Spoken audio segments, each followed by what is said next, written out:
Hello everyone, welcome to my latest video. I'm going to try and get this all in there right before Dynamite starts. It is 6:45 Eastern Time as I'm filming this. But I decided to do this video instead of my movie and television show review weekly video, which that's going to get pushed back to tomorrow because it's going to be super long. And there were so many current events in pro wrestling that I felt the need to kind of come out and make this video. Lots to talk about.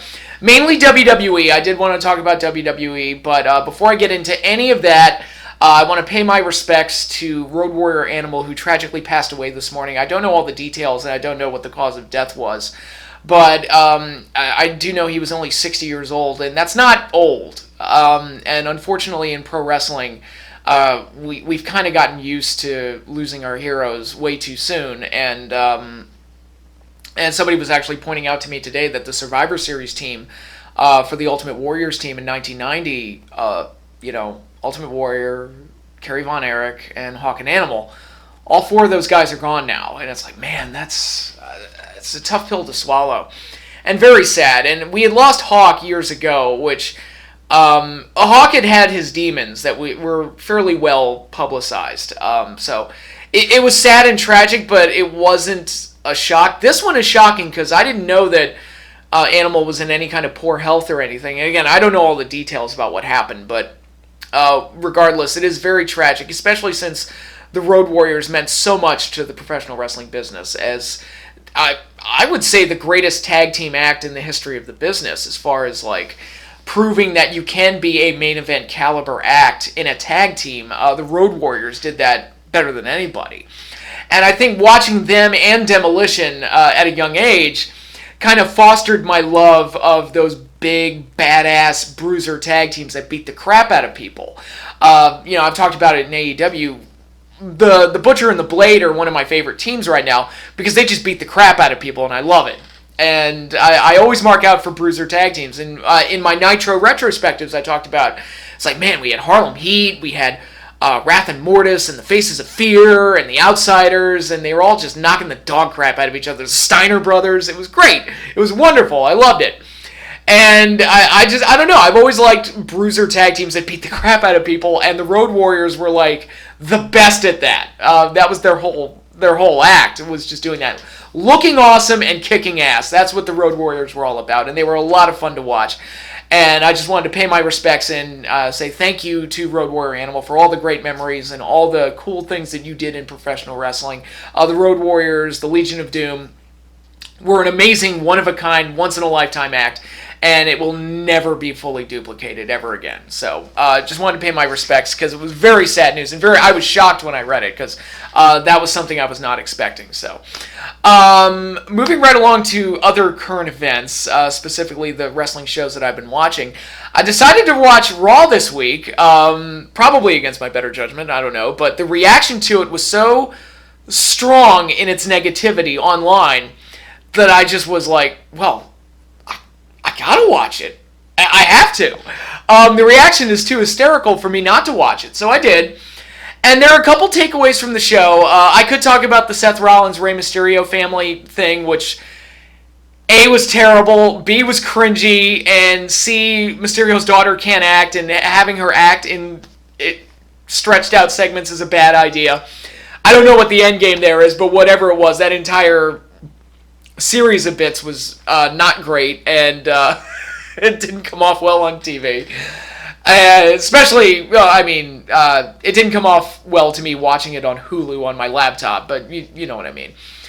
But I could talk about that, not going to. I could talk about and nitpick all the other things that WWE typically gets wrong, like Zelina Vega. They want to push her now, which I don't have a problem with that. You want to push her, that's fine. And I like Zelina. She's very easy on the eyes. There's that wonderful attribute that she has. But again, it goes into those booking issues I have with them that they've been doing for years, where Zelina Vega, all she has to do to get a title shot is say, gimme, gimme, gimme, gimme, gimme. And that's it. She just comes out, cuts a promo, and that puts her in title contention somehow. Even though I don't think I've ever seen her win a match in WWE. Because she's typically been a manager, and that's the thing. So she was not like typically a wrestler, but she gets a title shot just because she demanded it. And I'm like, okay, that doesn't make any sense, but sure, fine. Whatever. But yeah, it's, I could knock all of that stuff, and it would be valid. However, the main thing that everybody's talking about that I really feel I need to touch upon is how the WWE has completely destroyed Retribution with the reveal of who's behind it, who are the top members, and their names, which is hysterical. And I'll start this off by saying they had pretty much already ruined Retribution, because Retribution is supposed to be this invasion, this group of outsiders that are invading the company and exist outside of the company and are coming in. But because WWE has this horrible habit of overproducing the hell out of everything, that illusion was pretty much destroyed. They gave them promo time. Then they said Retribution was Raw exclusive. It's like, they're invaders. What do you mean they're Raw exclusive? And then they signed them to contracts for reasons I don't know, unless there's an Eric Bischoff, or like what Eric Bischoff was to the NWO, somebody like that pulling the strings inside WWE and trying to destroy the company for God knows what reason. Unless that's going on, it really doesn't make any sense. None of it makes any sense. And then you throw the reveal on top of it, and you run into this problem when you have masked men in groups. And Aces and Eights ran into that problem, where some of the stuff they did in the build-up for Aces and Eights, I actually kind of liked. It was actually some of the better TNA programming during the Hogan era of TNA. Was the build-up for the Aces and Eights. The problem, though, is that they're all in masks, and once the masks start coming off, it's like, oh, there are no major surprises here or anything. You start start removing the masks, and it's people like Garrett Bischoff and Wes Briscoe and Mike Knox from ECW, and it's like, ooh, okay, that's not great. And here, it was literally just all NXT people. Like Mia Yim, I recognized her immediately. It's like, that's Mia Yim. I'm like, why she even bother to wear a mask? I know who that is. And that's the other thing. They all came out wearing these stupid dollar store Bane masks. It's like, oh no, this is so bad. And I guess the leader of the group is Dominik Dijakovic, or Dominik Dijak from the Indies. And I like him. I think he's a hell of a talent, but when you're unmasking people, and it's like, yeah, that's the guy, and it's like, is he a big enough star to generate any kind of intrigue to worth putting a mask on? So that, and another great example is the Black Scorpion, going back to WCW's early days, where they came up with the whole Black Scorpion gimmick and worked everything around who it was under the mask, and they ultimately didn't have an answer for it, so they just said, fuck it, it's Ric Flair, because they didn't know what the hell else to do. And I think it was Al Perez under the mask most of the time. Which, if they had unmasked Al Perez, it'd be like, people would have been like, who? Who is that? There was no, if you're going to do a mask gimmick and a mystery around unmasking that person or those people, you've got to have a big surprise in there or something, which is why I was speculating it's like CM Punk's leading this group, right? Is that what's going on? CM Punk has got to be leading this group. And he could be the voice box, which would be, and you know what, you wouldn't even have to explain it. That's the beauty of it if it had been Punk, because we know he hates the WWE. We know he has an issue with them, and he has a history with them that's not good. So that could have worked. And I was literally thinking, it's the only thing they can do that would work, I think. And sure enough, it's just a bunch of NXT people that got put in masks. And that's it. It's like, oh my goodness, that is so anticlimactic and so disappointing. And then they come in, they have their first main event, and it's against the, what's that MVP group? The Hurt Business? And the match ends in a fluky disqualification where it's working off of the rule that people, or tag partners that are on the apron and not legally tagged in, can't hit people on the other team. And I'm like, oh, you mean that thing that happens in every single tag match? What are you talking about? Sorry. Who is messaging me? Doesn't matter. We're gonna silence that. Silence. There we go. Okay, so it's another example of WWE being inconsistent with their rules. But all right, so they basically lost their first match, even though it was a DQ. They lost their first match, and they have the stupidest names. The female members, like Mia Yim, we don't know their names yet, but The other ones, it was like T-Bar and Slapjack, and what was the other one? It was T-Bar, Slapjack, and Mace. Mace was the other one, which I think Mace got the best name of the bunch. I'll let that speak for itself. So, and the jokes regarding the names have been absolutely on point. My first inclination right off the bat was immediately my brain went to Transformers. It's like, wow, these people sound like Decepticon names, but not like cool Decepticon names. Not like Starscream or Thundercracker or Skywarp or Megatron or names like that. Or Shockwave, Ravage, Laserbeak. Like, even the dumb names from the first year sound kind of awesome, like Laserbeak. It sounds ridiculous, but also kind of cool.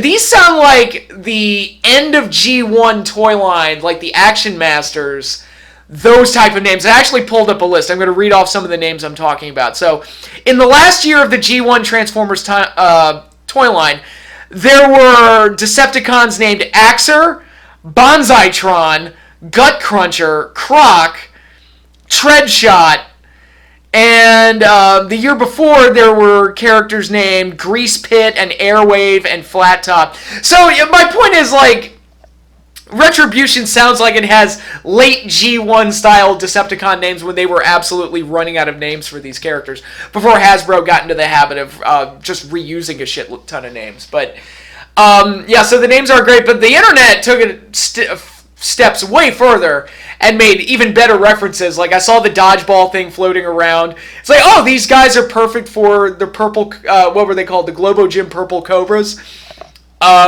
Blade, Laser, Blazer. And it's like, yeah, they sound like they would fit in on that dodgeball team for sure. Now I'm picturing the members of Retribution playing dodgeball. It's, oh my god. Yeah, not great, not great. For a mystery angle that they've been pushing for a while now, and to get that kind of terrible of a reveal, and the names sucking as much as they do, it's like, oh crap. This is bad. And, oh, WWE, I don't think this went as well as they'd hoped it would. Jeez Louise. Oh my god, it's so bad. So, I just wanted to come in here and say, Raw was terrible. Raw was absolutely awful from start to finish for plenty of reasons, but Retribution is one of those comically bad things where I'm like, you know what, it was almost worth watching just to see that explode as horribly as it did. So, there's that. The only way they could salvage Retribution at this point is if they pull like an Exalted One card, because the Dark Order was pretty much dead in the water, but it's like, no, we've got the Exalted One, and it was Brody Lee. And Brody Lee's worked out pretty well and kind of got the Dark Order on track. So it's like, all right, maybe if they do something like that with Retribution, they can save it. I'm not holding out hope, though. It's this seems like dead on arrival style of thing. So, with that, we've got Clash of Champions this weekend. I have absolutely no intention of watching it because I'm just tired of WWE pay-per-views. Looking over the card, well, let's just go over it. We've got, on the pre-show, we've got Asuka versus Zelina Vega. Apparently, Zelina Vega can get a title shot just by going gimme, gimme, gimme. And that's the extent of that. I've heard some people complaining that the women's match is on the pre-show. Something's got to go on the pre-show. It's like, there's this way, and it happened with the AEW pay-per-view too, where Britt versus Big Swole was supposed to be on the pre-show, and then people complained, like sexism or something like that. And it was like, all right, fine, we'll put it on the main card. And then you saw it. It was like, are you happy that was on the main card? I think I would have been better off having that on the pre-show. But it's this weird, like, I'm all for giving women opportunities, but the pre-show is kind of an opportunity. And when your cards are as loaded as, and by loaded I mean volume of matches, it's like, look, something's got to go on that. Something's got to go on that pre-show. And it's not like Asuka and Zelina Vega is like this long-running storyline. It's literally something that they just threw together. And it's like, let's just do it. Why not? And it probably is just as a testing ground to see if Zelina can hang with someone like Asuka in the ring, because she's largely untested in that regard. So I'll pick Asuka to retain, but they'll probably, depending on how this match goes, they'll probably push Zelina Vega even harder moving forward. So on the main card, we've got Bobby Lashley versus Apollo Crews for the United States title. Again, I've seen that match already. I'm fine. For the SmackDown Tag Team Championship, we've got Cesaro and Shinsuke Nakamura. I still don't get that team. taking on the Lucha House Party. I didn't know they were still around. Okay. Some great athletes in there, but I don't care. For the Raw Tag Team titles, we've got the Street Profits defending against Andrade and Angel Garza. I feel like, didn't they do that match at SummerSlam or something? I feel like I've seen a lot of these already. Oh my goodness. For the Women's Tag Team Championship, God, how many fucking championships? Ugh. By the way, I hate Night of Champions, Clash of the Champions, whatever you want to call it. I hate this pay-per-view because it just exposes that WWE has way too many fucking belts, and it gives me a headache every time I look at it. But when I look at the number of belts they have, and this doesn't even include what's going on in NXT and NXT UK.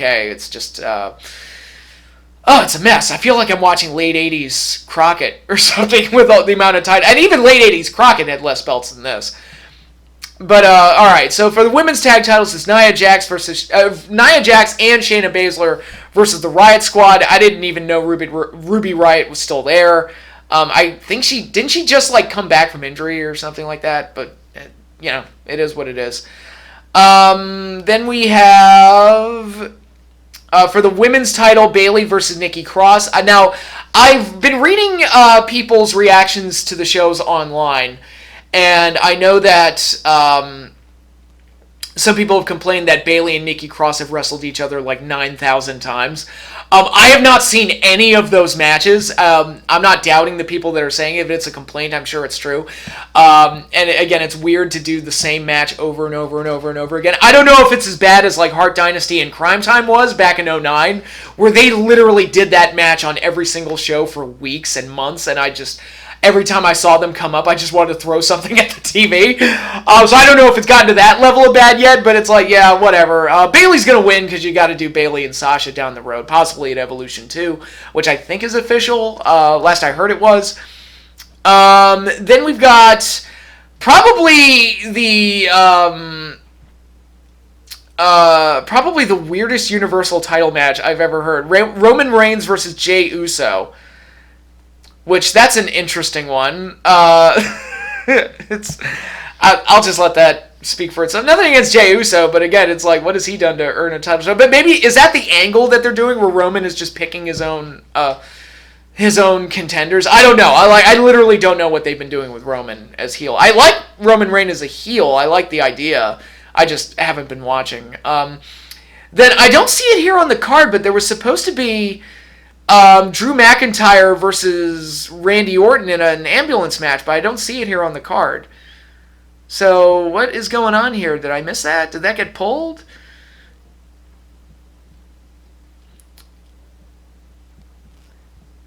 Yeah, it's saying, okay, because they were doing the bit where Orton looked like he was hurt, and they were, like, not sure if the match was going to go on, but I think Raw pretty much indicated that the match is definitely going to happen, so who knows, we'll see, but, yeah, it's going to be Drew McIntyre and Randy Orton in an ambulance match for the WWE title, which, I like the last match I saw them have. That was probably the match of the night of whatever, I think it was SummerSlam, I don't know, they all run together after a while, but,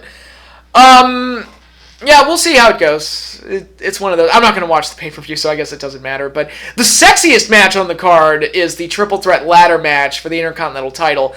Jeff Hardy defending against AJ Styles and Sami Zayn, all three men having a legitimate claim to the IC title. This match probably would have been amazing 10 years ago when you had like El Generico at his prime, like AJ Styles at his craziest, and Jeff Hardy when he was even more crazy. But I think these three could, even today in 2020, I think these three could probably put something together to make it work. And it's actually nice to see a ladder match that doesn't have like 12 people crammed into it. I mean, I know 3 is still not a singles match, but it's like, this is better than 14, so I'll take it. But it's, that might even, well, I guess the ambulance match will close the show, but, yeah, it looks like a WWE card. That's all I'm going to say about that. So, that's enough for the WWE talk. I wanted to talk about 3 other products that I've been watching. 4 other products. We'll get into AEW first. They had a late night Dynamite special last night, which I did not know was happening until right before it started. I'm like, fuck it, I'm going to bed. It's almost midnight and this show's coming on. I didn't know this was happening, so I don't know if they ever promoted this thing. I don't know if it was ever announced or where it came from or what they were doing. I had no idea this show was even happening. And we've got Dynamite coming up. Actually, the six-man tag has been canceled because Lance Archer tested positive for COVID, and now they're going to do Jon Moxley versus Eddie Kingston for the AEW Championship, which I'm like, that's a solid plan B, and they had the card in their back pocket where Eddie Kingston says he never officially lost the Battle Royal, so they had something to play with there. So they kind of like lucked their way into a plan B that they could justify to some degree. But it is a shame. I wish the best for Lance Archer. Hopefully he turns out okay. Most people who get COVID seem to recover in a couple of weeks, so we'll see how everything goes for him. Hopefully it turns out okay. But got to do the responsible thing. You test positive, it's like just stay home and stay locked inside for a couple of weeks and see how it goes.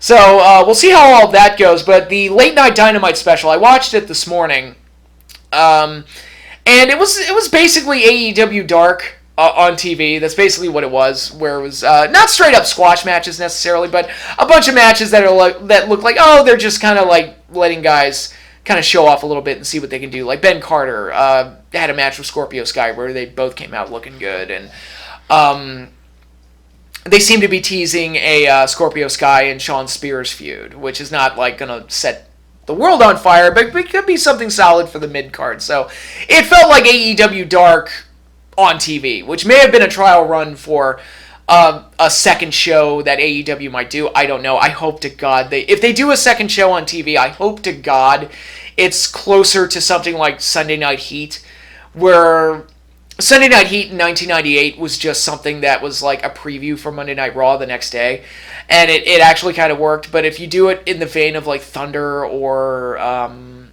SmackDown, it's really going to dilute the product, and I'm like, not looking forward to that if that's the case. But we'll see how it all plays out.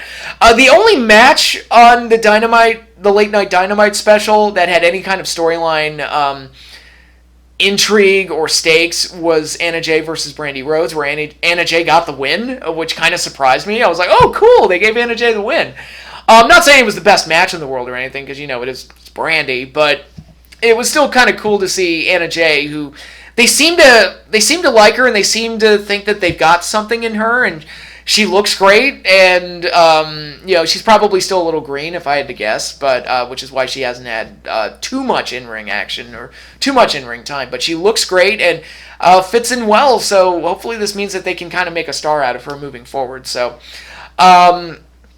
there was that. So I didn't hate the Dynamite special overall. It was just kind of like, it's just Dark on TV. That's pretty much all it was. Dark this week was like an hour and a half long. I'm like, Jesus, that's a lot of squash matches. But Dark, I think a lot of it is like, I think the purpose of Dark is to just give guys reps. Just kind of like, if there's somebody they want to try out, or there's an act they want to use, or if there's somebody they want to kind of get over, they can give them some wins. Or it's like a supplemental version of Dynamite to kind of pound stats or to kind of bolster people's stats for when they show up on Dynamite. That seems to be the purpose of it. So, and it's you watch it on YouTube, so it's always something I have on in the background. But we'll see how Dynamite goes. We got less than an hour. Hopefully, I can finish filming this goddamn thing before the show starts. But anyway, a couple other things that I've been interested in, a couple other things I've been watching. Number one is the New Japan G1 Climax began. I've watched both shows. I think day 3 happened today, but I've watched days 1 and 2. Really enjoyed them both. It's nice. It's just nice to see so many of these guys back, like Zack Sabre Jr. and Will Ospreay, and Okada and Ibushi doing their thing. It's just delightful to watch all of that, and it's nice to see Yano doing his shtick. I love the count-out finish that he had against Sonata. I really enjoyed that. That was clever.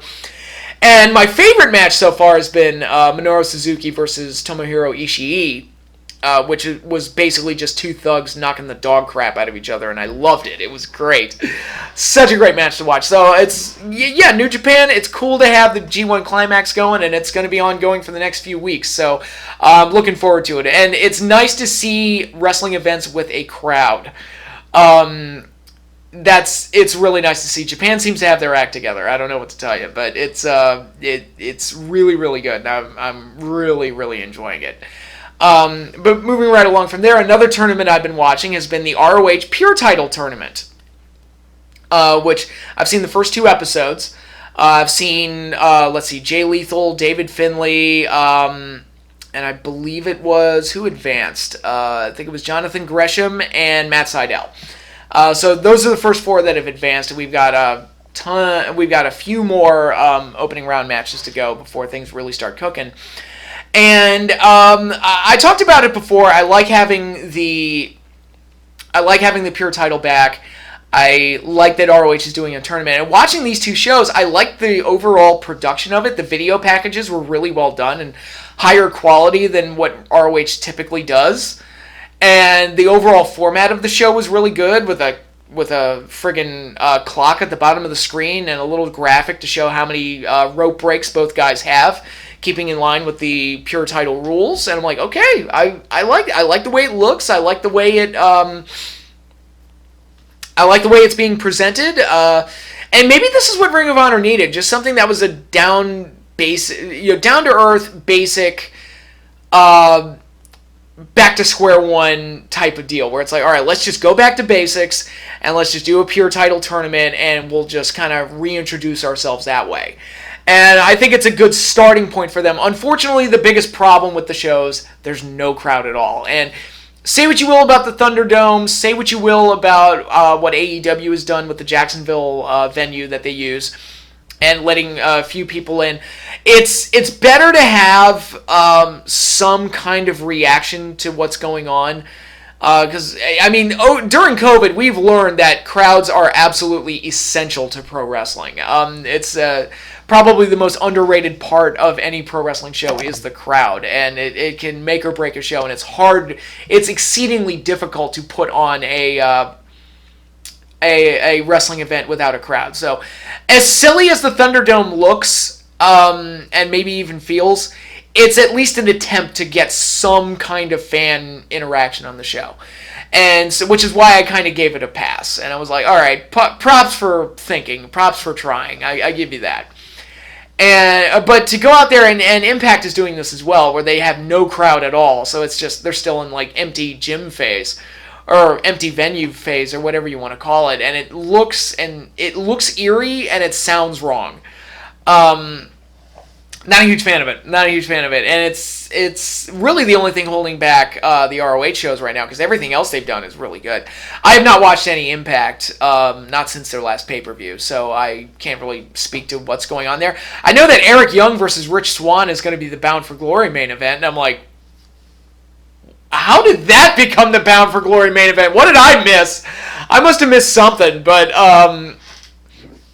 that seems exceedingly random. But in any case, but again, I haven't been watching, so I don't know what's going on. So, so ROH, I'm enjoying it, but I don't know how long it's going to last with an empty gym, and But again, it's like they're working with what they have. You just kind of got to work with what you have. And that brings me to the last thing I wanted to talk about, the United Wrestling Network's Primetime Live. I watched the first episode. Have not seen the second episode. Don't know if I'm going to see the second episode. I was morbidly curious when I heard about this, because it's a weekly pay-per-view format on the Fight app, which immediately reminded me of the early days of TNA. It's like a weekly pay-per-view. It's just such a weird thing to do. And I don't know, especially in this era, where you have so much wrestling at your fingertips. See, back then, at least there was a huge void left behind by WCW, and there's, at least there was something, and ECW as well. So there was some justification for it. But I think now there's so much wrestling programming that doing a weekly pay-per-view just seems like seems like an archaic move, or like not a good business model to be working with. But I was intrigued, because basically it's the NWA working with these 2 other promotions. I think one's from Phoenix and one's from Hollywood, California, and mixing all their talents together to put on a weekly program. And I checked it out for two reasons. One, I wanted to see Camille because I heard she was having a match, and I'd never seen her have a match. And she always looked great as the insurance policy for Nick Aldis, but I didn't know I didn't know how far along she was in her wrestling training, so I wanted to see her have a match. I was like, oh, okay, I want to watch her have a match. That'll be interesting. And she looks like she is in terrific shape, by the way, like amazing shape. Like that lady has not wasted her time inside during the lockdown. She has stayed in tip-top shape. And she looks great. She's like a hot china. She looks amazing. And then you look at... I also wanted to see the main event, which had Nick Aldis in the main event. And Nick Aldis is a guy who I think has been a perfect choice for the NWA Championship, or to hold the NWA Championship. And... I miss seeing him. I miss watching NWA Power. I missed having him go around and doing the thing that they were doing with ROH, which that was an unfortunate casualty of all the lockdowns and everything, was losing all of that. But because that Crockett Cup show, I was totally going to order that show. And then COVID. But in any case... it was great to see Nick Aldis back. He worked Mike Bennett. He defended the title against Mike Bennett in the main event. Maria Kanellis was there. It was actually kind of nice to see her doing something. Because she's say what you will about her, she's a great valet. Like, I actually do really like her as a valet. And she's I wish... I don't know. I wish more people were willing to be managers and valets. Because I think a lot of people just want to be in the ring. And you don't have the talent pool for managers that you used to have. And actually, back in the day, the managers were the former wrestlers turned manager. So, but it's like, it feels like nobody wants to be like the next Bobby Heenan or the next Sherry Martel or anything like that, and don't really embrace it. And it's nice to see Maria like being a valet, and she's great at it. And I don't know, I dug her in ROH, and I liked seeing her here in the role. I thought the match between Aldis and Bennett was fine. Again, the biggest problem is, there's no crowd. And when you don't have that reaction to everything, it takes a lot away from what they're doing, regardless of how well they're working. And I think Nick and Mike did the best they could, and I think Camille did the best she could. It's just that you don't really get a good feel for them if they're not in front of a crowd or if there's not some kind of reaction to what's going on. Interesting concept. I don't know if I'm going to continue watching Primetime Live, but it is an interesting concept, and hey, it's more wrestling, so I was willing to give it a shot for at least the first episode. So that is that. But I've actually done. It's not even 7:30 yet. Oh my God, I got this thing done before Dynamite. I'm impressed with myself. I didn't babble too much, but I have babbled enough, and it's time for me to go. So thanks again, everybody, for watching and supporting me. Be sure to like, subscribe, hit the little bell icon so you get notified when I post new videos, and be sure to check out Weekday Warriors of Wrestling. The link is in the description. That is my other channel where I post my podcast with Eric Clancy. We do plan on doing a show this week. We've done 2 episodes already. They are posted. You can go to the channel, like, subscribe, and hit the little bell icon on that channel as well so you can get those podcasts. I thought the one we did last week was better than our first one, so hopefully we can keep getting better and improving from there. But that is all I have for you now. Thanks again, everybody, for watching, and enjoy AEW Dynamite, and I will see you all later.